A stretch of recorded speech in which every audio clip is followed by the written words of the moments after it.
it's been a while since I've done this. So. Yeah.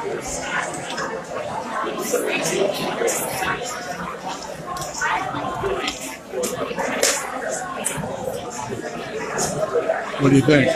That seems good. I think that'll be high enough. Yeah. What do you need? Can we get that thing put about here so I can plug it in?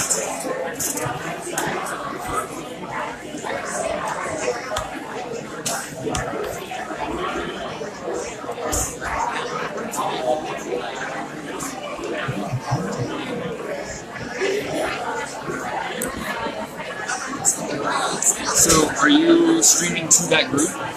Yes. Where? How do I find it? I'm in the event. You are? Yeah.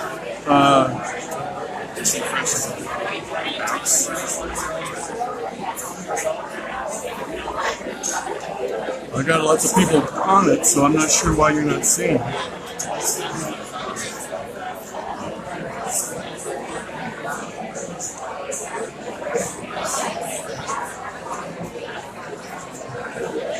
Well, that's our regular page there. Okay.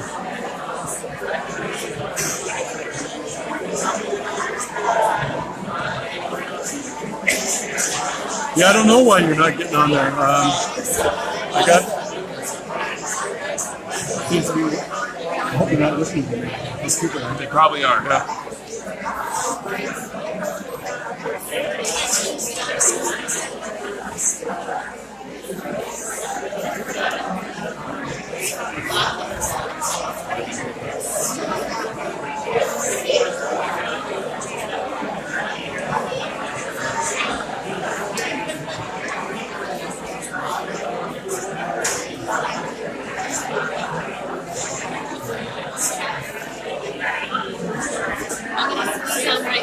Oh, sure. Sorry, Chad.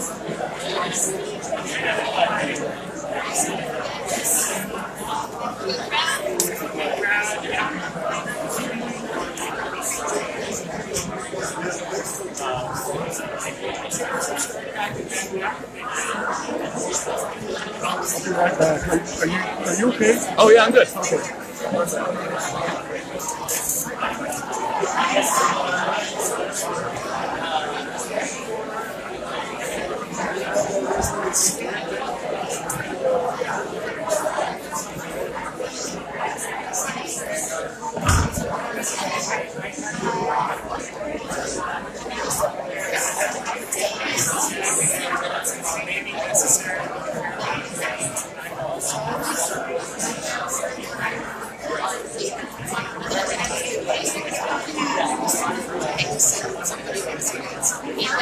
Hey, Michelle, I got your seat right here.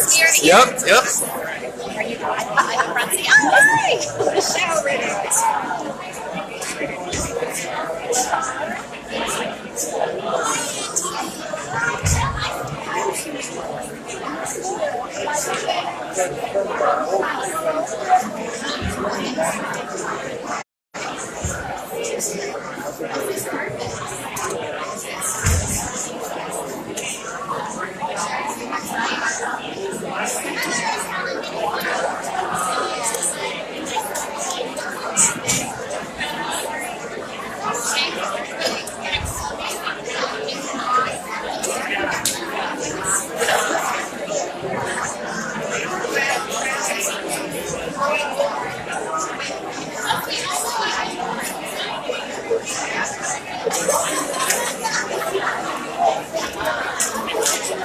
Hey. Yes.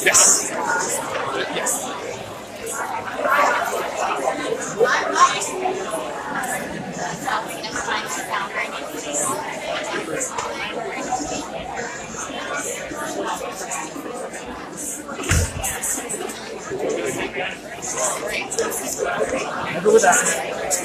Yep. Trailer spot. So glad.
Yes.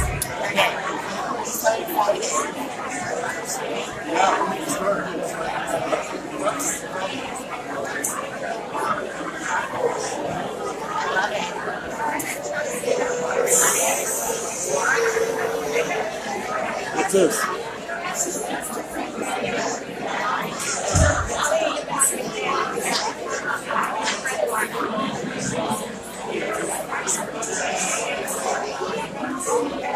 We're just trying to find a few more chairs for people here. We'll get started shortly.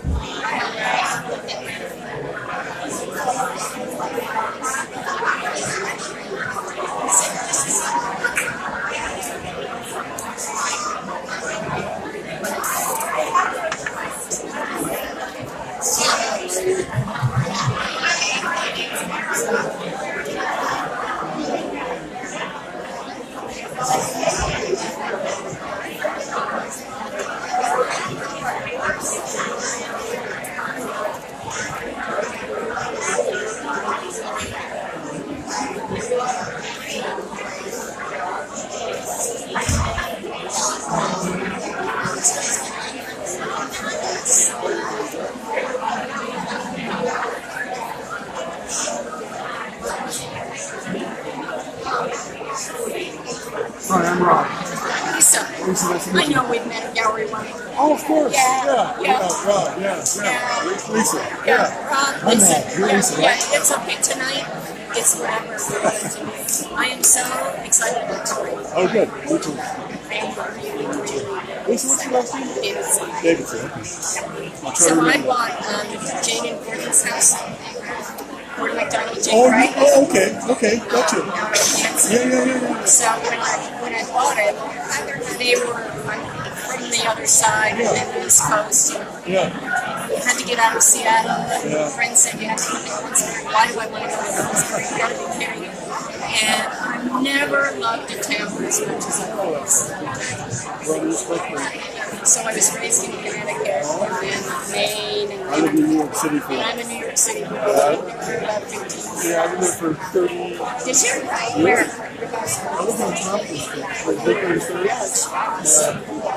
And I have studio. My studio is on Lake Street. Which wasn't, I lived there in the 70s. Yeah, I moved there in the 70s, but late 70s. Okay, so Rebecca was there. Yeah, it was industrial factories.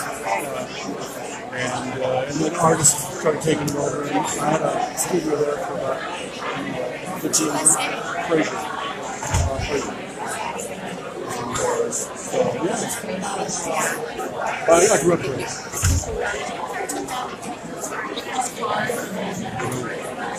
I never did that.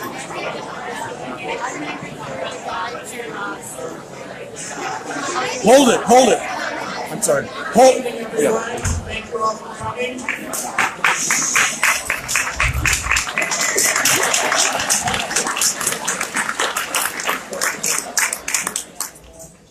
Good evening, everyone. Thank you all for coming. I'm Steve Burhigh, the chair of the Kittitas County Democratic Party. And Indivisible Ellensburg deserves some special recognition here because they're the ones who got the ball rolling for this event. And,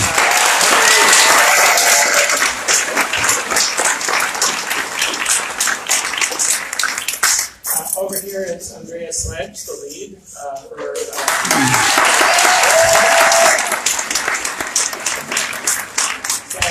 Thank you for all your work and everything that you do. Tomorrow, I want to make a quick pitch for an event that we're having tomorrow. Tomorrow we're going to have our Get Out the Vote kickoff, our GOTV kickoff. And we're going to be talking to voters. We don't have it as bad as some jurisdictions have. We only have maybe 5,000 voters that we'd like to talk to remind them to vote in the primary. And especially this year, because we have such excellent candidates, one of the things that might inhibit voters from voting is not knowing what to do, not knowing who to vote for. And so when we send volunteers out into the field to remind people to vote in the primary, and did anybody receive the ballot today, by the way? Look at that. Yeah. All right. Well, fill those suckers out and turn them in so that we don't have to come and talk to you too, all right? But what we're going to be telling our volunteers is that if the voter expresses any sort of confusion or has any interest for any kind of guidance, we're going to ask the volunteer to share their own personal preference among these three candidates. Obviously, we're not going to tell the voters how to vote, but the voter might find it helpful to hear from someone who has a favorite candidate and why. So I have a clipboard here, a sign-up sheet for people who are interested in helping us contact voters to remind them to vote. We'd really appreciate your name, your legible email address, and your phone number so that we can involve you in trying to contact 5,000 voters between now and August 7th, Election Day. Question. When and where is that thing tomorrow night? Oh, the thing tomorrow night. Yes. The thing tomorrow night is at the Kittitas County Democratic Party headquarters, which is at 417 North Main, better known as the place just north of Iron Horse Brew. And what time? At 5 o'clock tomorrow. So, another question.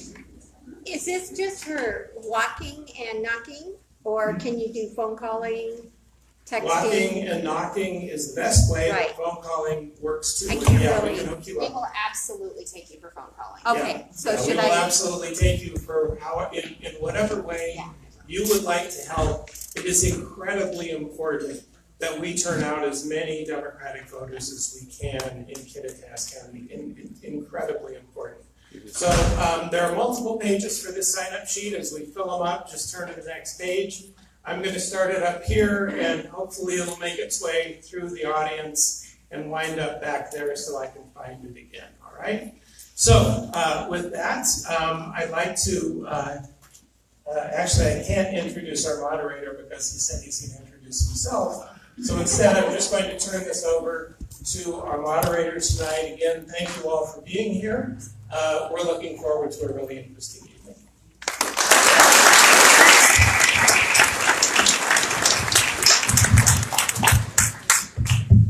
Thank you, Steve. And thank you to the fine servers at the Yellow Church who were so quick and speedy with their excellent service and food. Good evening and welcome to the Howe Homes. Oh my God, can you tell I'm from Seattle? From the Howe Homes Community Center in Ellensburg, smack dab in the middle of the 8th Congressional District. Tonight, the top 3 Democrats running for Congress in the district will face off on the issues of health care, immigration, and who's got the best strategy to win in the general. We asked that each of the candidates focus their answers on how these issues will affect people specifically in Central Washington. I'm Rich Smith, staff writer at The Stranger. Tonight's event will look a little different than the 14,000 candidate forums you may have seen already or participated in. One request, the Kittitas.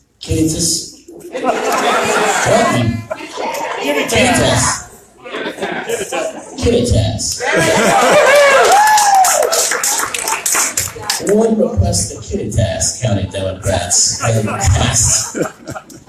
had for many people is for more opportunities for interactions between the candidates.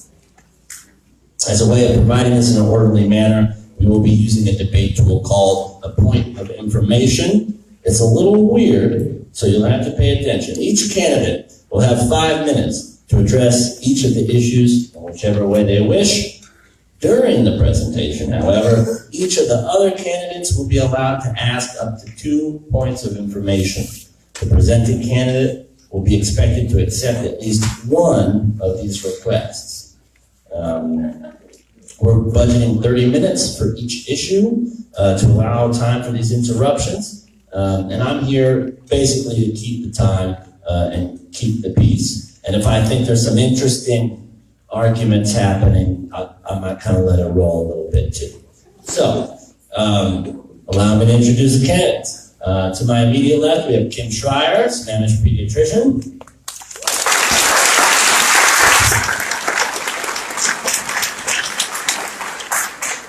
We have Jason Ritterizer, attorney from Ellensburg.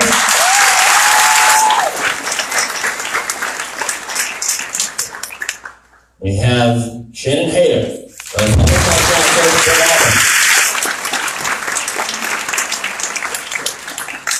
All right, our first issue. Oh, you have a question? Can we open some doors in here? It's probably gonna get very So I'm very sorry to interrupt, but we've been told that the air conditioning won't work if the doors are open, and so it'll actually get warmer rather than cooler.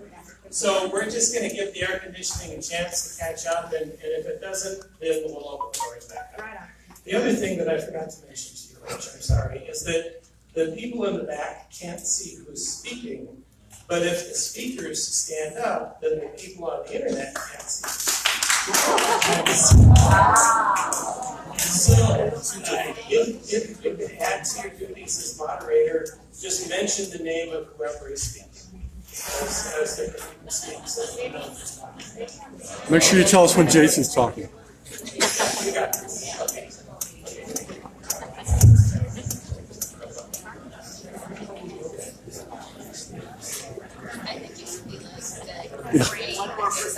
Yeah. I could probably do that, actually. Yeah.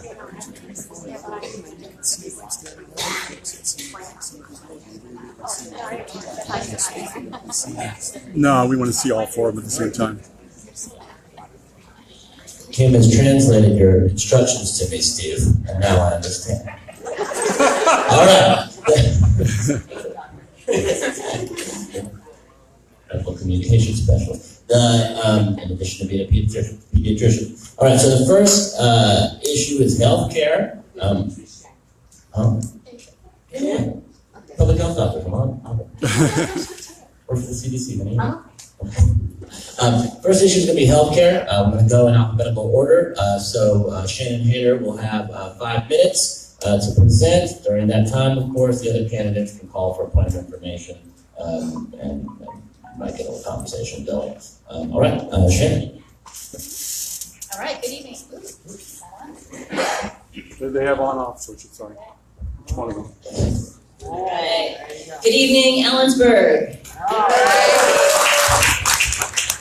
I'm Shannon Hayter, and I'm running for U.S. Congress in that seat that Dave Reichert is stepping down from, and the seat we're going to keep Dino Rossi out of. So it is really my pleasure to be here tonight, and I'm just going to jump in with healthcare. And I'll tell you, my slogan for this first riff is universal healthcare, more than just a slogan. Okay? So I bring a pretty deep experience in healthcare. I have, as a medical doctor, I'm an internist and a pediatrician. We call that med-peds, or cradle to grave clinical care. I'm an infectious disease doc.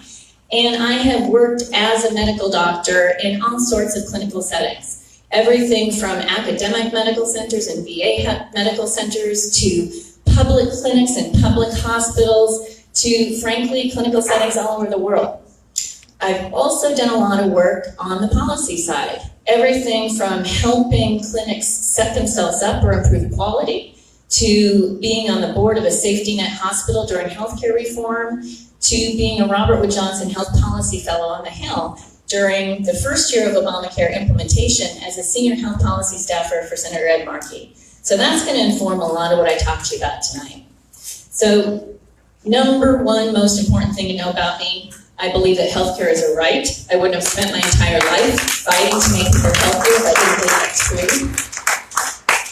And I am for 100% truly accessible, which is more than just insurance or payer coverage, affordable, high-quality healthcare for all, period.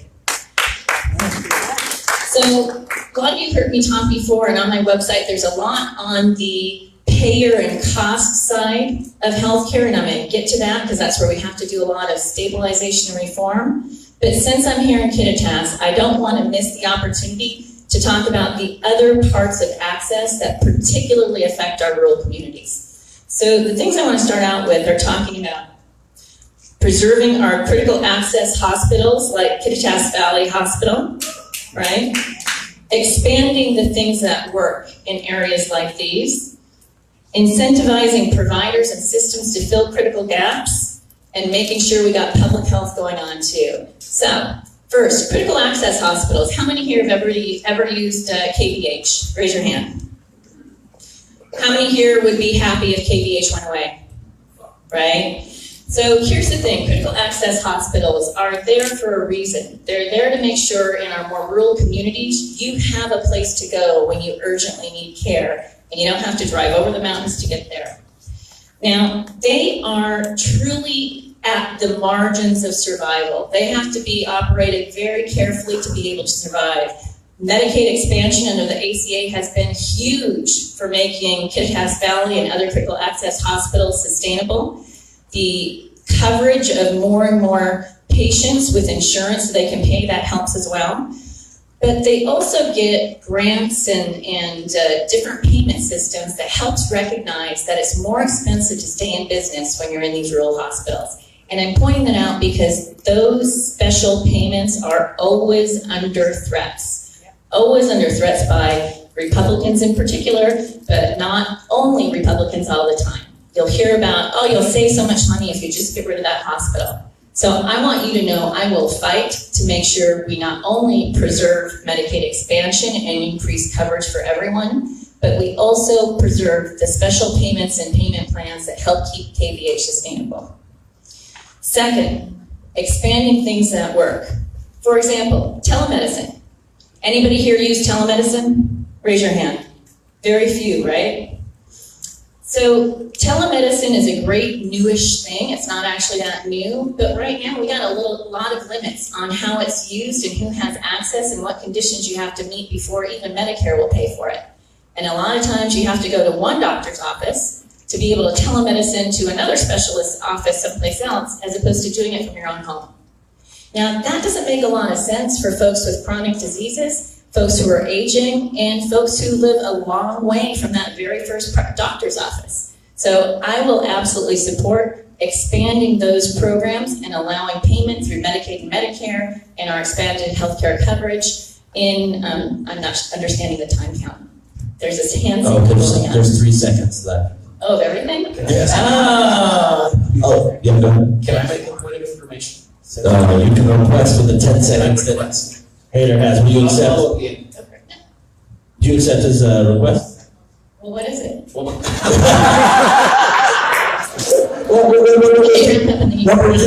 do, if you accept, you'll have like a more conversation. Yeah, give you more time to answer, and then you can finish your point about telemedicine.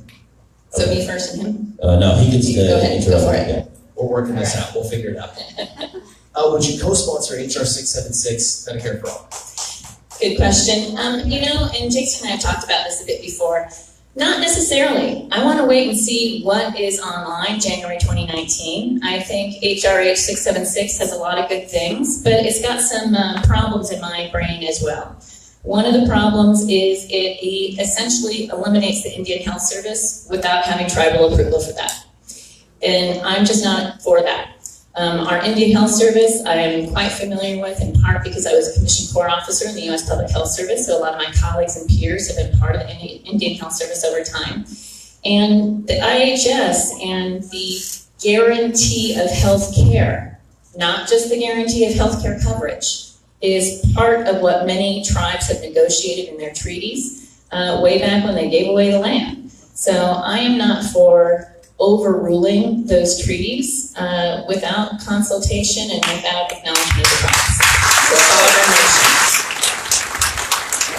So Finish up your point about telemedicine. anyways, I'll make sure we expand telemedicine with priority to the places it's needed to work, but more importantly, we also have provider gaps in medical care of all sorts, mental health services, addiction medicine specialties, in specialty care and primary care, and especially in geriatrics. And we are amidst the aging of our population. We need to make sure we've got well-trained geriatricians accessible here, and we need to incentivize that by more trainings, more incentives for practicing in rural areas, and making sure to get you what you need. Thanks.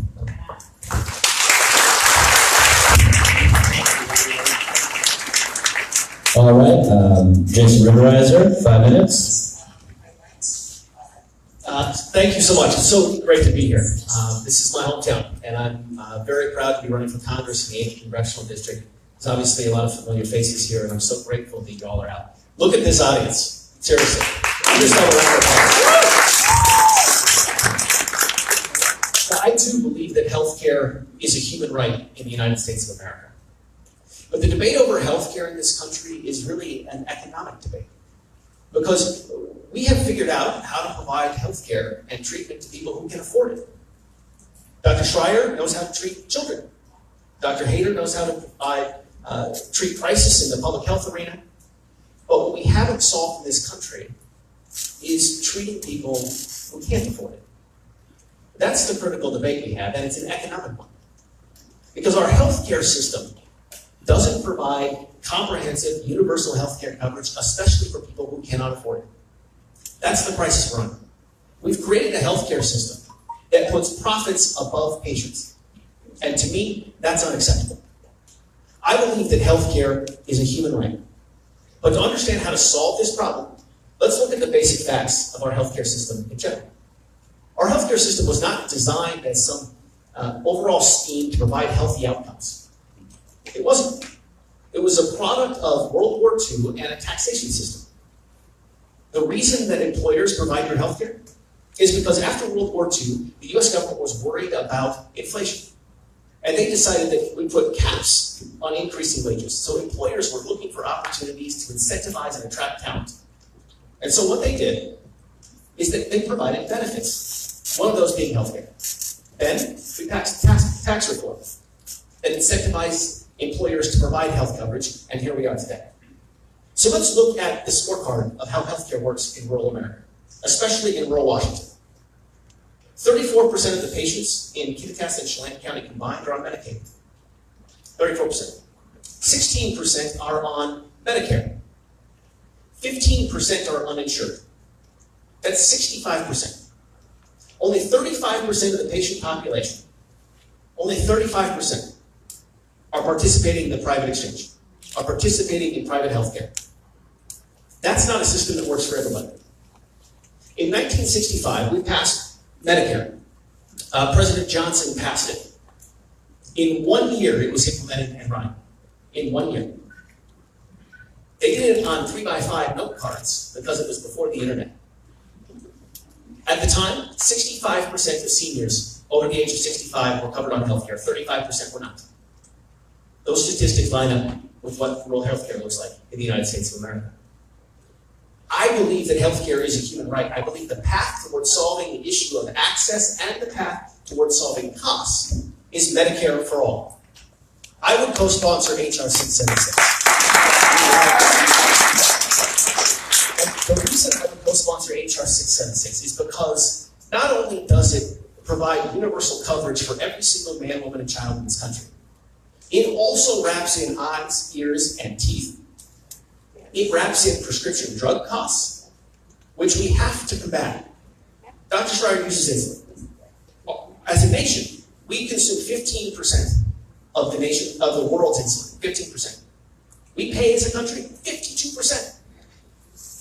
We are subsidizing everyone else's use of insulin across the globe because we have not allowed the federal government to negotiate drug prices. We need to take that back. We need to send people to Congress who take bold positions on healthcare, who will stand up and fight every single day and are unwilling to accept a system that doesn't provide healthcare for every man, woman, and child in this country. The Indian Health Services, which Dr. Hader brought up, that's important. I have the bill right here. What it actually does is for a 5-year period, it doesn't touch Indian Health Services. And then after a 5-year period, it allows Congress to look at the system, and if the Medicare for All system is working better, they can integrate it. That's the same thing it does with veterans care. That's a 10-year period. Sure. Who decides, the tribes or Congress? Well, I have the bill right here. After a 5-year period, there's a review period. And if in fact Medicare for All is working better, then it rolls into the Medicare for All system. And here's what's important, and why it's so darn critical that Democrats take back control of the House.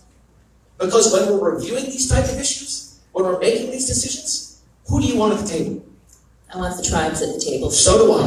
So do I. That's exactly right. And that's exactly the type of leader I'll be in Congress, because here's the thing. We solve complicated issues when we have everybody at the table. We solve complicated problems when we bring everybody around to address these issues. And guess what? We're going to have to find some good Republicans on the other side to bring them along with us to solve this challenge. And I'm going to fight every single day to do that.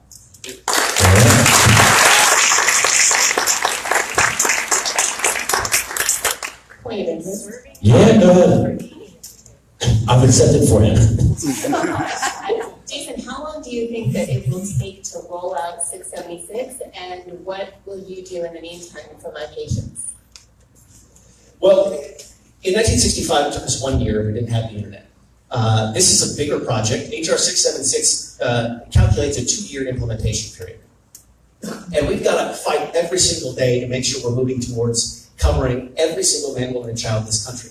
We can pass legislation that addresses some of the issues in the interim. We can lower the age to buy into Medicare. We can raise the eligibility for Medicaid. We can allow people to buy into Medicare on the exchange. But I don't buy the premise that we can't pass Medicare for All immediately and implement it now. All right. Dr. Schreier, close us out on healthcare, 5 minutes. Thank you. Well, as you heard from Jason, I have type 1 diabetes. I was diagnosed when I was 16 years old. And in part because of that, I decided to become a pediatrician and take care of children like me. Well, I've been working in this healthcare system for the past 17 years here in Ellensburg, 20 years total, and I have seen firsthand what a broken system we have. And frankly, I'm the only doctor who's been working in this system, and I think that gives me some pretty special qualifications to try to help fix this healthcare system. Right now, the help you get depends on your socioeconomic status and your employer, and that is just plain wrong. A woman named Erin reached out to me recently, and she and I have some commonalities. We were each diagnosed with type 1 diabetes as teenagers, and we are each in our 40s now. But that's pretty much where the similarities end, because I've been really lucky. I've had great employers, I've had great insurance, I've been able to have a pump and test strips and everything else I need, and so here I am, healthy and running for Congress. Well, she did not win the employer lottery, and so she is in end-stage renal disease, and she's getting dialysis 3 times a week. That is a flippin' travesty. That should not happen in our country. Our health should not depend on our wealth or our employer. And right now, we live in a country where that is the case. We live in a country where healthcare costs are the #1 cause of bankruptcy, where parents need to think twice about whether to take their children to a doctor because they might not be able to put food on the table, where people with pre-existing conditions don't know if they will be able to afford care next year. I want to live in a country where nobody has to face the prospect of bankruptcy just because they get a chronic disease, and nobody has to decide between paying their premiums and paying their mortgage. And that is why I am running. I have rolled out a healthcare plan, a whole policy, because my patients cannot wait. I do believe that Medicare for All is where we should be headed. But I also have moms in my practice crying because they can't afford their premiums, and that is why we need to do something now. We don't have the luxury of time, and that is what my healthcare plan introduces. It has 4 pillars. And the first pillar, and this is a really important one, is having Medicare as a public option buy-in. You could buy into this on a sliding scale, and for those who cannot afford it, there will be subsidies. And what we know is that congressional budget analyses show that if you have a public option, costs go down for taxpayers, and costs also go down for consumers. This means if you're an individual, you can choose Medicare instead of private insurance. It means if you're a small business owner and you want to do the right thing for your employees, you can choose Medicare instead of private insurance. It brings prices down across the board, and it makes cost no longer a barrier. The second pillar of my plan is shoring up the ACA. It was a great first step. It gives protection for people like me with pre-existing conditions, people over 50. We need to bring back the subsidies and the reinsurance and the individual mandate that stabilize the insurance marketplace. Those are critical. We need to shore up the ACA, not destroy it. The third pillar is addressing costs overall, because healthcare in this country is just plain too expensive. We spend twice as much as Canada per person per year, and we get worse outcomes, and that should not be the case. This is in every realm, but I feel it with my insulin at the drugstore, because it used to cost $40 a bottle, and now it costs $260. And I send my patients to Canada to buy EpiPens, because they cost $50 there and $600 here. We should not be paying more for our medications here than they're paying in Canada. I see that I have little time left, but I have a 5-step plan for how to bring those costs down that you can find on my website. I should also mention that the fourth pillar is a greater thinking just about where medicine is headed. It has to do with research, and it also has to do with rural medicine, because we already have a shortage of doctors in rural areas, and we need to make sure that that does not get worse and that we provide excellent care no matter where in the country you live. Yeah, point of information real quick. Can I ask a quick question? Of course. Would you co-sponsor HR 676? Well, similar to the other doctor in the room, I have concerns about 676. One of them is that I worry that veterans will have a lesser quality of care under 676 than they have now. Another is that unions have negotiated excellent health care packages, and I would want to be sure that there are no compromises there, that they would be taking a step backward in this sort of a program. Third, have you noticed who is in the White House? I do not trust this administration to administer all of our health care. And that gives me grave concerns about what would happen to that under a Trump administration. Anybody else want to use their points of information?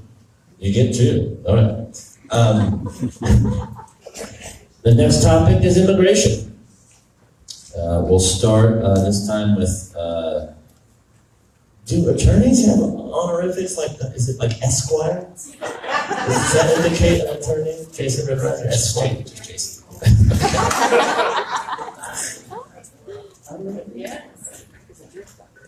Oh, Juris Doctor, Jason Rivera. Immigration. Yeah, we're just going to go with Jason. I served as a criminal prosecutor for King County for a number of years, and really, it was a privilege to go to work every single day to protect the community and to be a voice for crime victims. I also went to private practice and served as a labor and employment lawyer, fighting on civil rights issues on behalf of workers who have been discriminated against in the workplace. And the debate around immigration in this country is a civil rights debate. It is the debate around dignity, it's a debate about equality, and it's a debate about justice. That's the debate we're having on immigration in this country. So I brought something to read to you. It says, I didn't cry the first day when I was at this facility, but I began crying all of the time on the second and third day because I missed my mother. That is a 10-year-old girl from Honduras in federal custody. I signed papers in front of me in English and I couldn't read.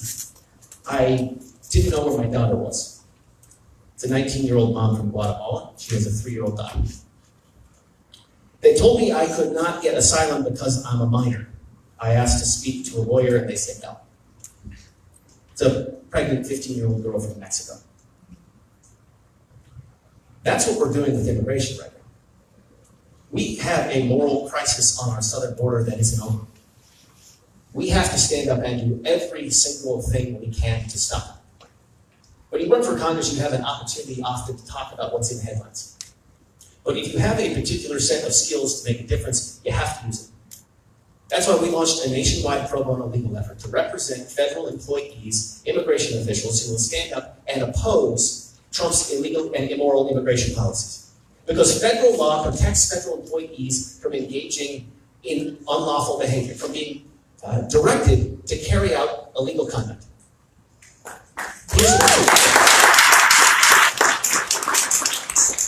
And there are a lot of really important organizations across the country who who are stepping up and taking on these civil rights fights, representing the mother who's been stripped from her child, representing the child who's in federal custody.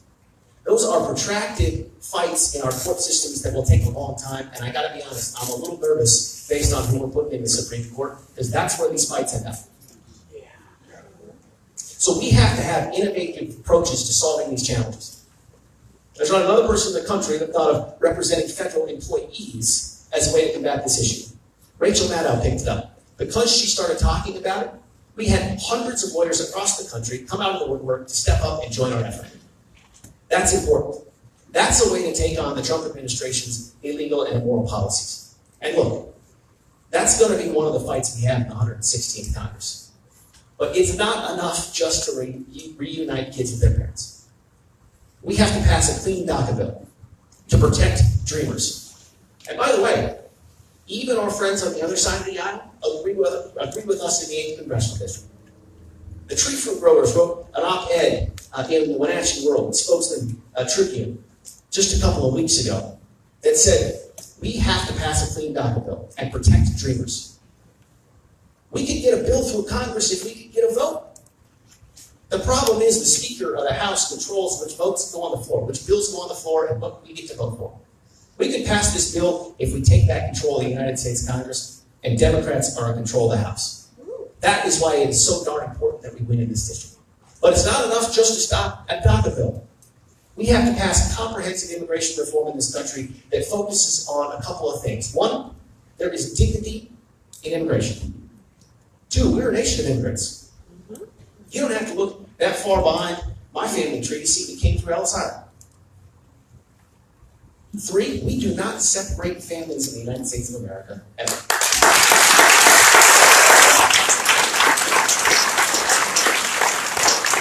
We need people who will go to Congress and not be a good vote. We need people who will go to Congress and stand on the front lines of this fight and fight every single day. We need people in Congress who understand these civil rights fights, who will look at issues from a different angle, who understand how to wield oversight authority, who understand how to utilize subpoena power to compel federal agencies to do what's right.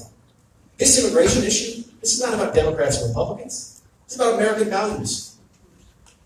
We need to send people to Congress who will stand up and fight for American values and protect people, because that's the American thing to do. Send me to Congress and I'll solve this one.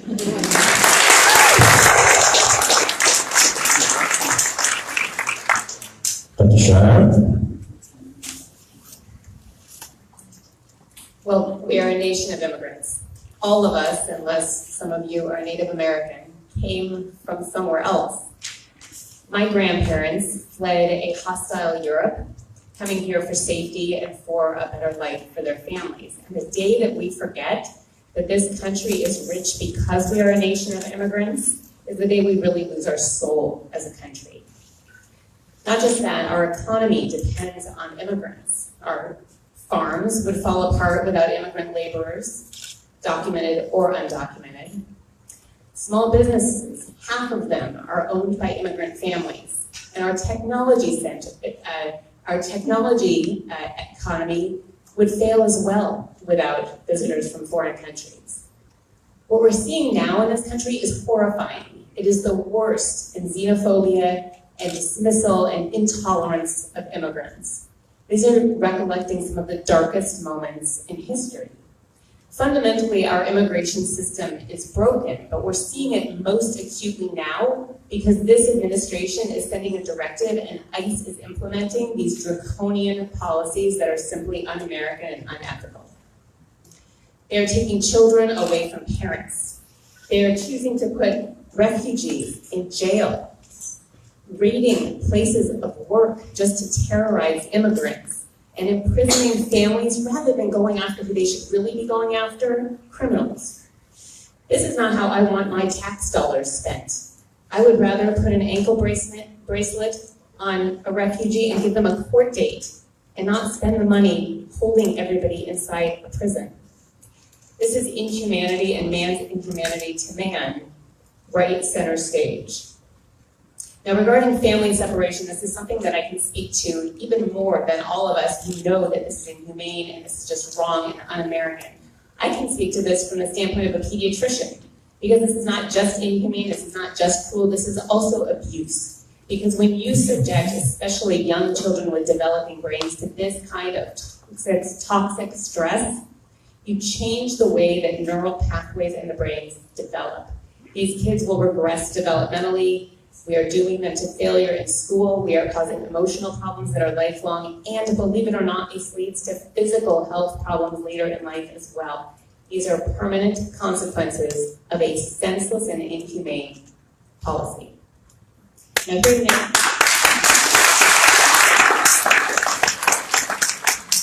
here in the 8th district, our economy will fall apart without immigrants. I speak with orchardists, cherry farmers who have a very short harvesting season. And their farms will fail if they do not have immigrant laborers. And the fact of the matter is many don't show up to work, some have been deported, and they are worried. In the tech part of the district, we rely on workers with H-1B visas. And we have a government now that is threatening to shorten those, not renew those, which means that families like my son's best friends will come, set down roots, get expert in their field, and then we export the expertise back to India. That is not good for America. It is not good for those families. And half of small businesses are owned by immigrants. Look, we need comprehensive immigration reform now. That is really the solution to our woes. And I will fight for secure borders without a wall. I will fight for a path to citizenship for the 11 million people who are here now without documentation, but who are contributing to our society, who are paying taxes, and who are keeping our economy afloat. I will fight for a clean DACA bill because these dreamers should not have their lives in limbo because we cannot pass a bill and we hold them hostage. And frankly, I will put an end to this terrorizing of families by ICE. We need to remember that our country was built on immigrants. We also need to remember that traditionally it is the children of immigrants who become our Nobel Prize winners, who become our inventors, who become our medical researchers. And that is no different now. It is the people who are coming here now whose children will be the farm owners, the business owners, and tomorrow's mothers and fathers of invention. The day we forget that, we lose America's soul.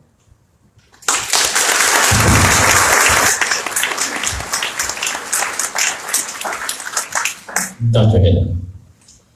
So I'm going to wrap up the last before I start on immigration. Didn't quite cover my core that affects everyone in our country. Number one, for healthcare, lower drug prices immediately by instituting the bargaining power of Medicare to negotiate with pharma. Two, allow people to opt in or buy into Medicare at younger and younger ages and bigger markets so that we grow Medicare and we immediately start to reduce costs of those who are left in the private market. Three, accelerate cost reforms and fraud prevention to put money back into the system more and more quickly. And four, and this is what I really care about, is making sure from a federal level we provide the flexibility and the wherewithal for states that are ready to go single payer to get out in front and do it, make it touchable, tangible, work out the kinks, show everybody else how good it is, and make everybody want it. So, immigration. Boy, you know, one of the things I worry the most under the Trump administration is that the hits keep coming so fast every day that we get numb to them. And we somehow start to think that this is all normal. That is dangerous, right? So we have to continue to realize what we are seeing, the attacks on immigration, our pro-isolationist, anti-immigration stance coming out of this executive is completely unacceptable and against our values.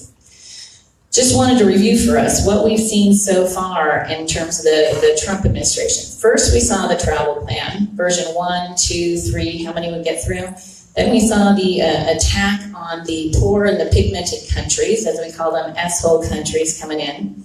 Then we saw the refusal to support DACA. We've seen the implementation of ICE out of control, taking all authorities to the extreme and destabilizing communities and working in ways that I think we never wanted to see. We've most recently seen even more separation of families at the borders. And, you know, we are just continuing to expand this, it seems like, every day.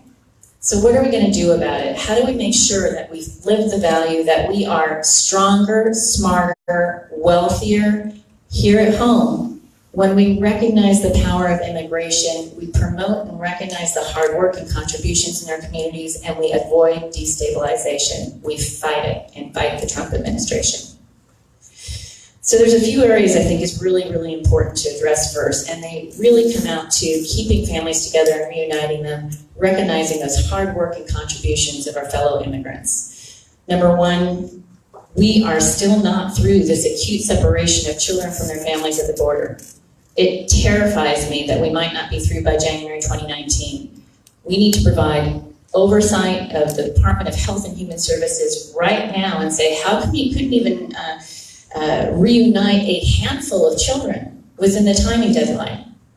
I have worked under this administration as a senior leader in HHS. I have seen the dysfunction. I have seen where they are insidiously and covertly dismantling the ability to perform, and I know exactly where the bodies are buried to ask the right questions to demonstrate why we're failing in this simple reunification process. So I will hold them accountable. 2, clean and clear DACA bill. I sure hope that by January 2019, we are not still awaiting a clean and clear DACA bill. But if we are, it's because we have to flip leadership of the House to get there, despite the fact so many Americans agree that this is necessary. A clean and clear DACA bill is an easy bipartisan win. It's something we should be working on together. And if we flip leadership of the House, I do truly believe we will give the cover needed to at least a handful of Republicans, maybe a lot, to join us and pass that bill. Next, clear, comprehensive immigration reform with a pathway to citizenship that is predictable, that's transparent, that does not destabilize our communities and keeps families together. Next, making sure we recognize that we are suffering an acute labor shortage, especially for our farmers and our ag workers. We need to maintain but modernize our temporary worker visas. We need to address this with absolute wherewithal. We can protect workers and give them more opportunities to participate fully in their communities, in their labor unions, in their corporate sharing. But we need to decrease the red tape and make it sure that we're getting the volume of workers up here and coming back that we can. And finally, I will support strengthening border security through the ways we should. New technologies, training, better expectations and staffing for our folks at the border, making sure that we are implementing our border without racism, with humanitarian approaches, and without discrimination. Thanks.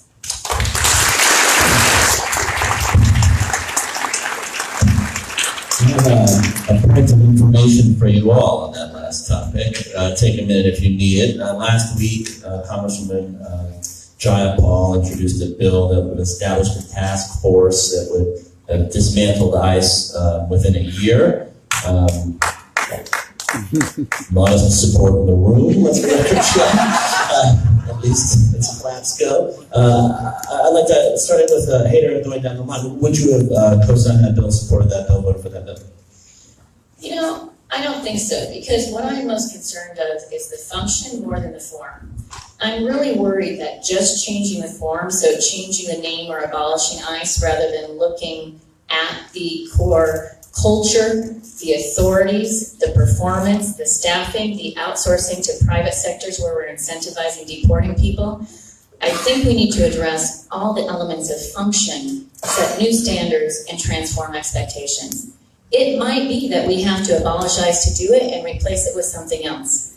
But just abolishing ICE and not addressing what those gaps are, I don't think will accomplish the goal. So I'm going to focus on content, function, authorities, culture, expectations first, and then what the structure in the name is after that.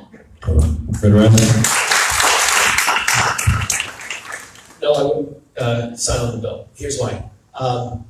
Placing the blame on the federal administration and the agency that is getting the directives to carry it out, I think is slightly misguided. We have to attack the administration that is putting out these directives and ordering ICE to go out and separate families.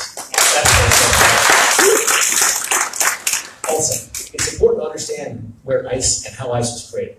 ICE came out of the same type of legislation when the Patriot Act was signed. We have to look at some of those overreaches some of those civil rights abuses that are occurring because of that legislation. We need to correct a whole bunch of legislation that we crafted right on the back end of 9/11. The other thing about ICE, we have to make sure that the directives they are getting reflect our values. Congress can step up and lead on this issue and pass laws that direct ICE how to act. That's the problem we're seeing. We have an executive who is wielding authority with no oversight from Congress. No members of Congress are willing to step up and pass a law. That's how we solve this challenge. That's why it's so critical we take back control of the House.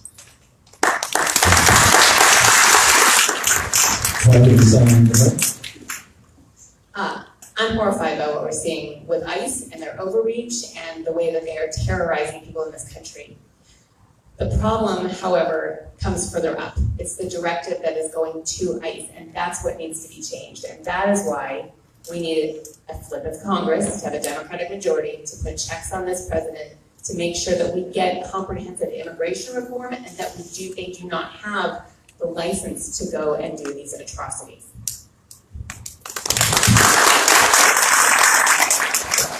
All right, our final issue this evening is who's got the best strategy to win the general.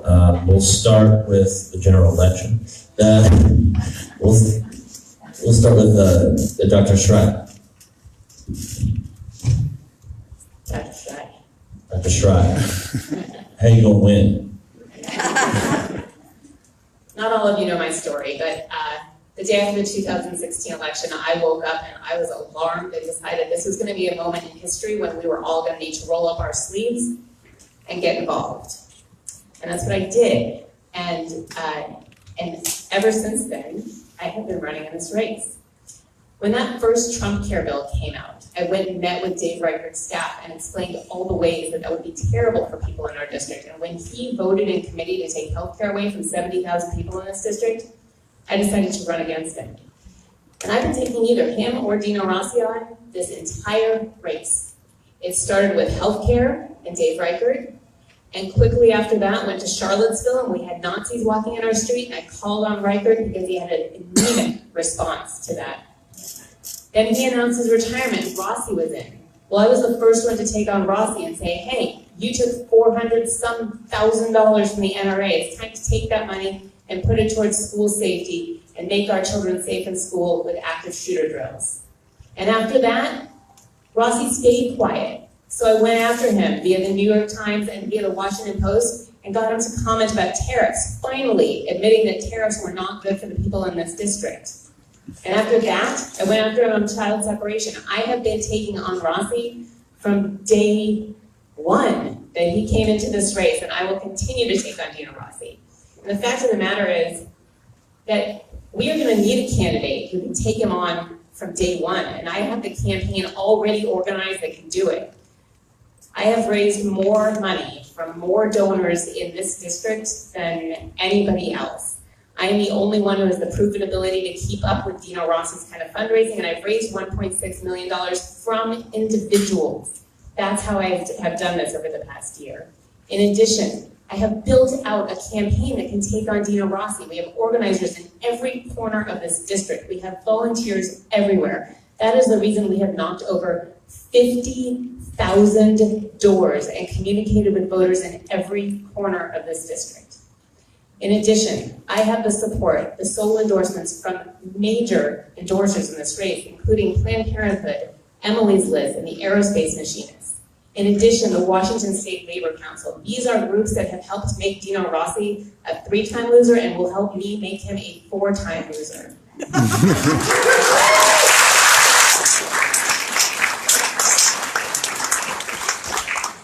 This is a critical race at a critical time.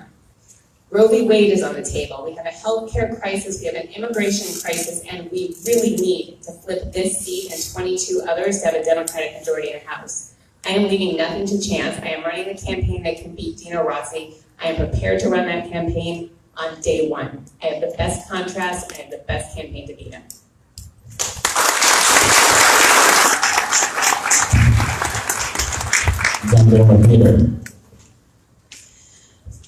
So it has been a real privilege to start campaigning around this district. We are a diverse district, small to medium to teeny tiny little towns. I'm fifth generation in that Auburn, Kent, Tukwila Valley. Grew up in Auburn on my great-grandfather's old farm property. Went off to college, became the first person in my family to get a 4-year degree.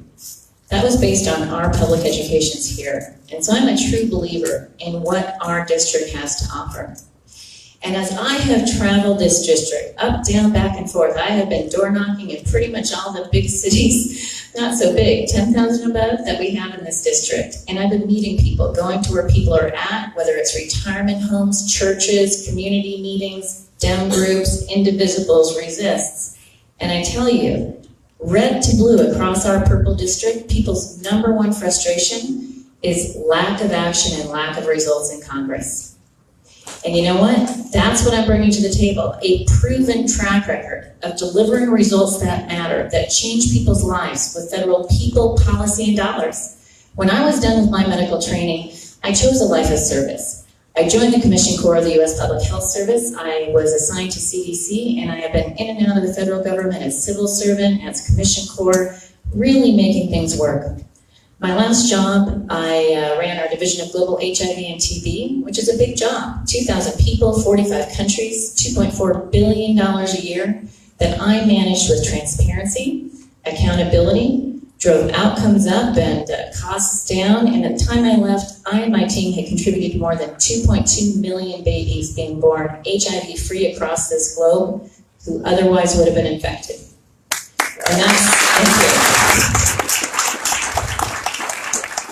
And that's a testimony to the taxpayers, our commitment, and frankly, our ingenuity as Americans saying that, you know what, we're going to lead the world to do something nobody else thinks is possible.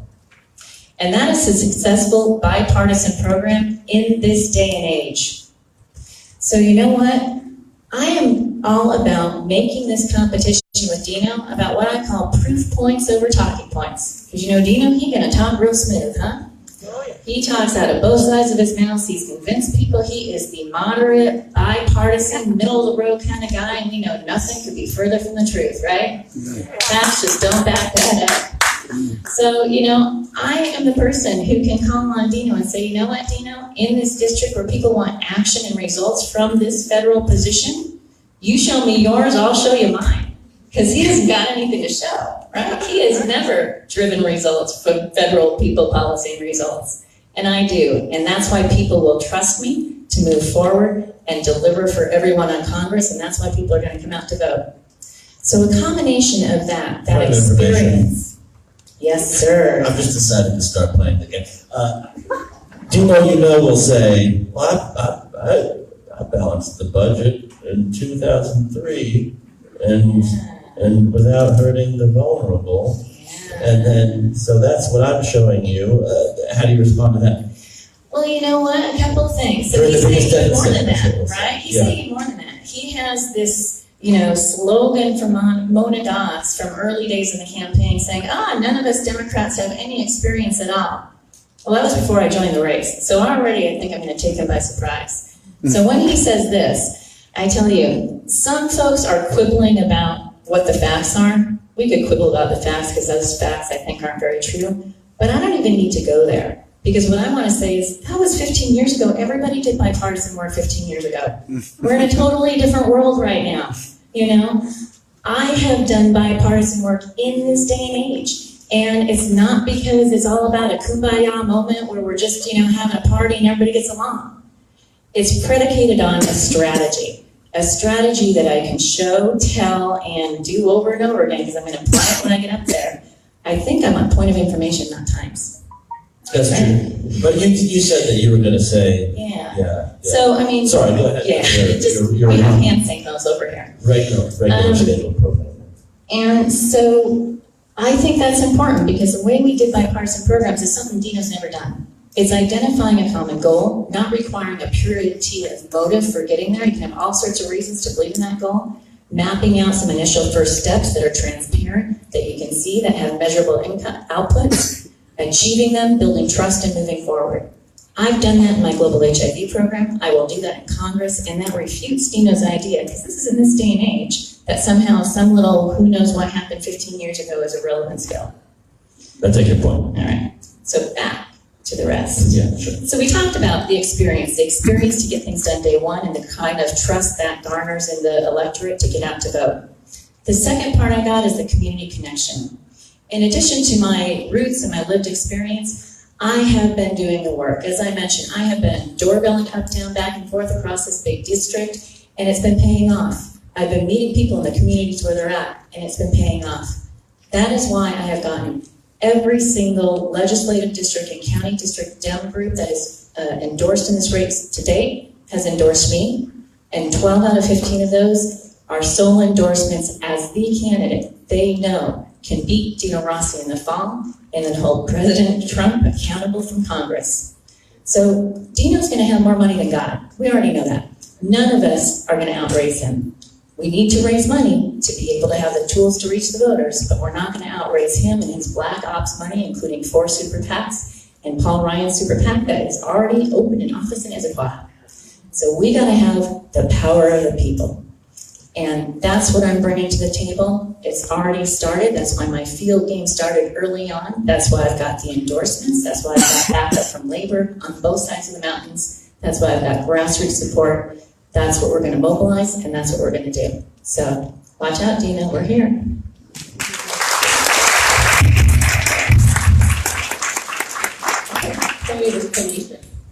Point of interest, a point of information. Yeah.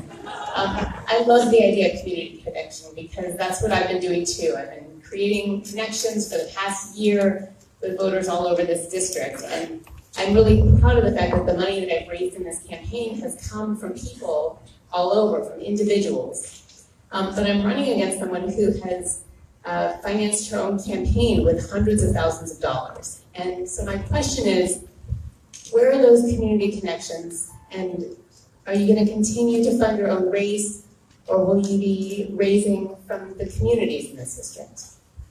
Yeah, that's a great question, thanks. So here's the thing, a lot of folks know, I know Dr. Schreier knows, I have a bit of a non-traditional pathway in this race, because I came in about, I think I launched 6 months after these two did. And that's because that last job at CDC, I had made a 3-year commitment when I took that job, and I keep my commitments. So that commitment was up the second week of October, and I left the next pay period.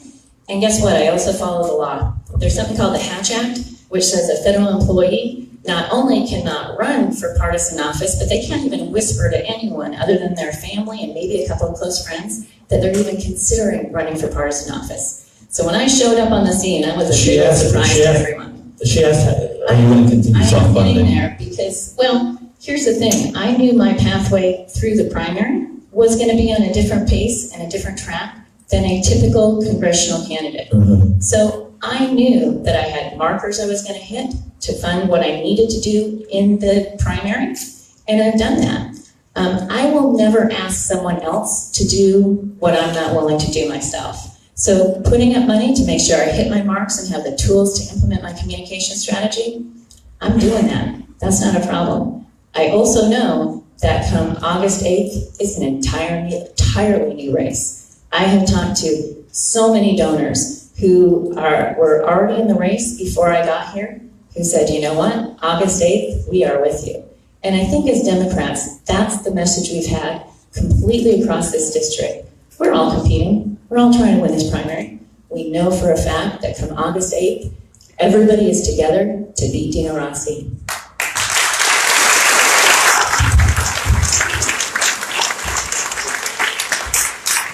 Councilman Grazen? After this, each candidate, by the way, will have 2-minute closing statements. I'm going to apologize to people at home, and I'm going to stand up for this last one. I want to see everybody in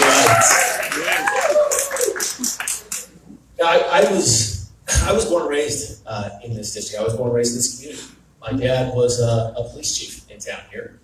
My mom served on the city council and started the children's museum in town. It was my brother's hands on the wall of that children's museum forever. My first job was on a hay farm out in Kittitas Valley, not far from here. And I paid for my education by working hard. I got a degree in economics, and then I went to work for Congressman Rick Larson. I went to law school and I came back to serve as a criminal prosecutor for King County. Then I went to private practice and worked every single day to be a voice for people who need it. Since I have had the right to vote in our country, we have been at war. My high school class went on to fight the first iteration of the war on terror. We've gone through the worst recession in 100 years. Our climate's rapidly deteriorating. The only thing that has happened is that we have concentrated power at the highest levels for corporations and rich people. And our government is not working for people. I'm angry about where this country's headed. Donald Trump stood on a stage on foreign soil and declared allegiance to Vladimir Putin over U.S. intelligence. He denounced American law enforcement. I am angry about where this country's headed. I'm running for Congress because I think it's time for the next generation of leaders to step up and take on our challenges. This isn't just about beating Dino Rossi. This is about setting a new generation of leadership, of progressive leaders who will stand up and fight every single day for people. We can have a government that is by the people, for the people, and serves the people if we want to. Or we can have it the other way around. Dino Rossi presents the other way around. That's what he serves. You know, Dino Rossi has run 3 times statewide. He's lost all 3 times. But he has won the 8th congressional district every single time. This is not a Seattle suburb district. This is a district that is South King County and East Pierce County and Eastern Washington. It is a district that its core is small town, rural, working class folks. Folks I represent. Folks I fight for. This district has never elected a Democrat. Never. This district has gone for a Republican member of Congress since 1980. It has been insulated from political waves the entire time. If we are going to win this race, we need somebody who can connect with votes every single corner of this district. This is a district that crosses the Cascade Mountains. There is an urban and a rural divide in this district that I am uniquely situated to unite. I have lived on both sides of the mountains, and I understand both sides of the mountains. We need to send people to Congress who will stand up and fight, and I'll go right through Dino Rossi to get to Donald Trump.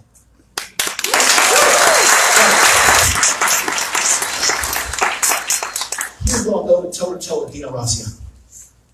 Dino Rossi voted to take health care away from 46,000 children in our district. He voted to gut protections for our LGBTQ neighbors. Dino Rossi has voted every chance he has gotten to take reproductive health care rights away from women. Dino Rossi took an appointment to the state senate and held up school construction and held up affordable housing I was working on as a member of the State Advisory Council on Homelessness. I'm going to challenge him with those questions at a debate stage. And you know what? He served as a Trump delegate. A guy that stood on stage and declared allegiance to a Russian Federation over the United States of America. I'm angry about where this country's headed. And I'm going through Dino Rossi to get to Donald Trump and turn our country back around and put it on the right track we know we deserve. Point of information. Go for it. When if Dino won't debate you, he'll probably lay low and hang out. Of course he will. What are you going to do to make him face you? I will show up in every corner of the district at any time, in any place. I will track him down and I will make him debate these issues.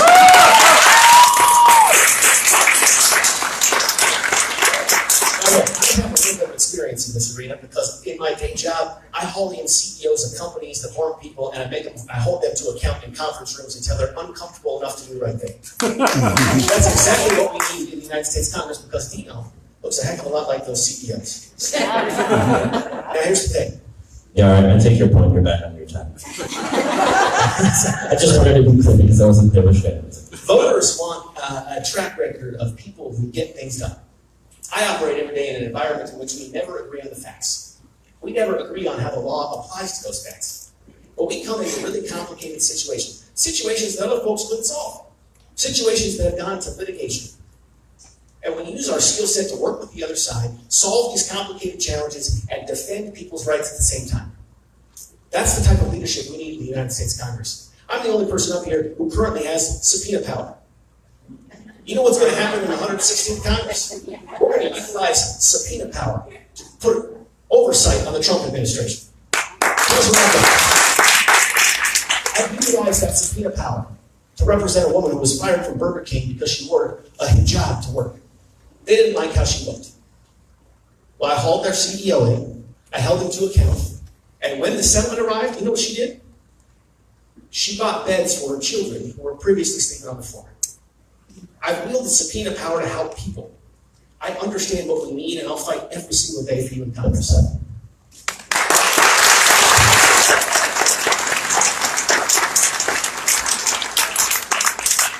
Any POIs? No, all right. Now we're moving to closing statements. We'll go in the beginning order so that we have come full circle. So, Hader, Brittreiser, and then Schreiber. Hey.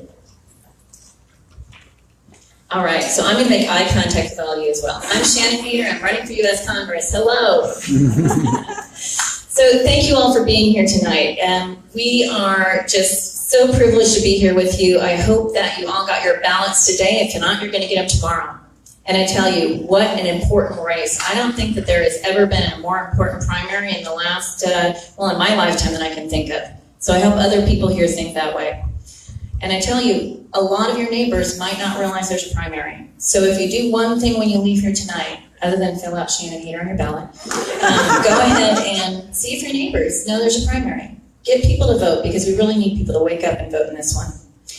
Now, we are at a turning point in this country. We are going backwards on so many things at a pace I would never have imagined. And in fact, I was inside this Trump administration as a senior leader for 9 months, and I can tell you what's happening inside these agencies, even at CDC, which is not a particularly targeted agency, is even worse what you see on the outside. We are insidiously and covertly dismantling programs and our capacity to respond. It makes us less safe and less ready to go forward. So I tell you, I'm a woman of action. Yes, I'm angry about where we're at. Yes, I'm angry about the direction we're going in. But you know what? I've got the experience not just to have rhetoric and call names and get angry, but translate that anger to action. I have a proven track record of delivering results that change people's lives. I am new to being a politician, but I am not new to how to get things done in Congress. So that experience, that ability to start day one, that community connection and commitment to you, that's what I'll bring to Congress, and that's what I want to do to serve you. So I'd love your support. I'd love your vote. Please mark Shannon Hader on your ballot, and let's go beat Dino Rossi. Thanks.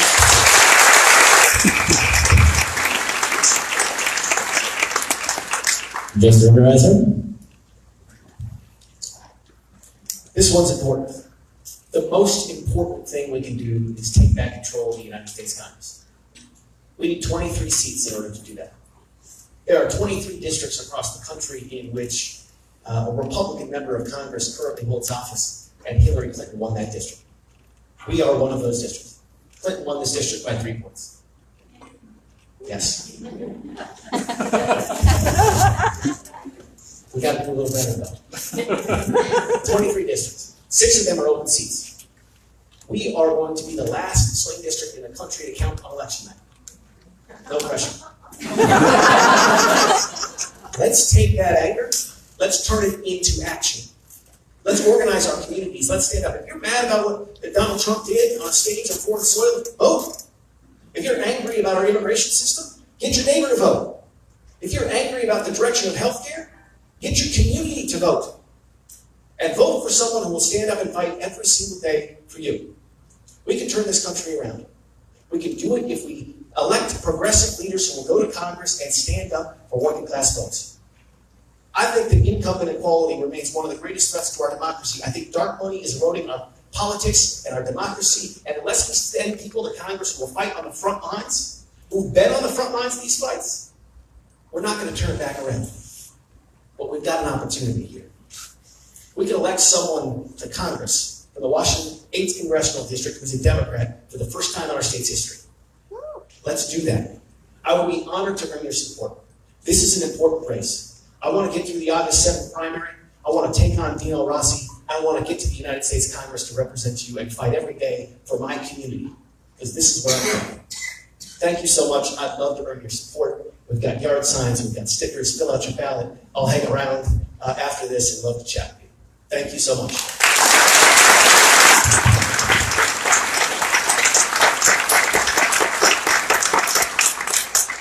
And Dr. Schreiber.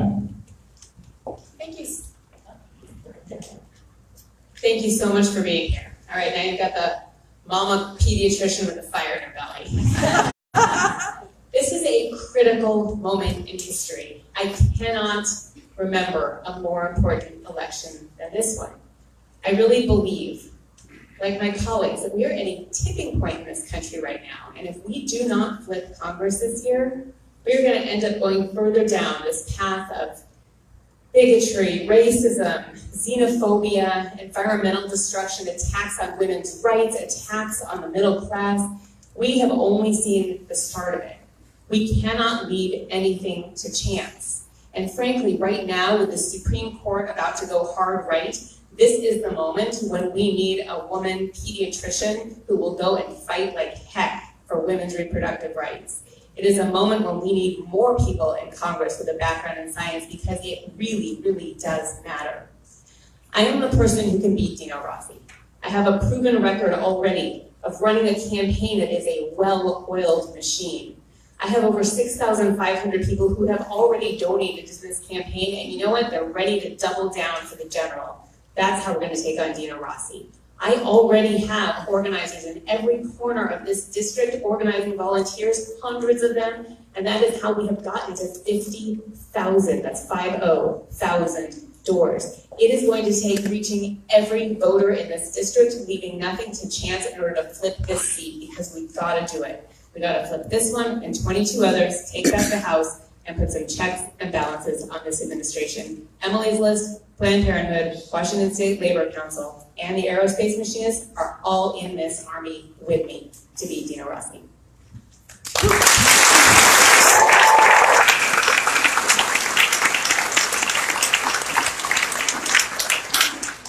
All right, well, that does it for us. Hang around. Glad to hang with the candidates. Thank you all for coming out. And be sure to vote, please. And tell everybody to vote. Good night. What did Brian say? I didn't see. I didn't see what he said.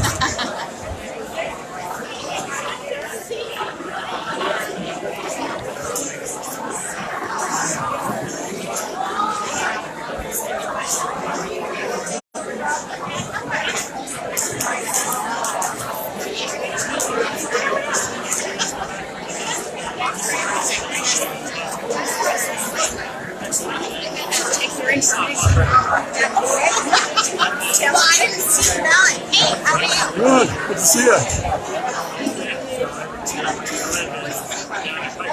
Great. That's right. Yes. Rob. Well, he's Rob. Yes.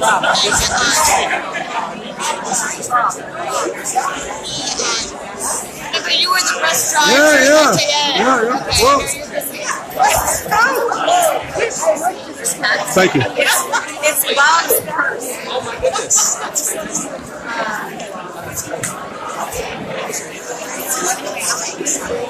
I'm going to get back tonight.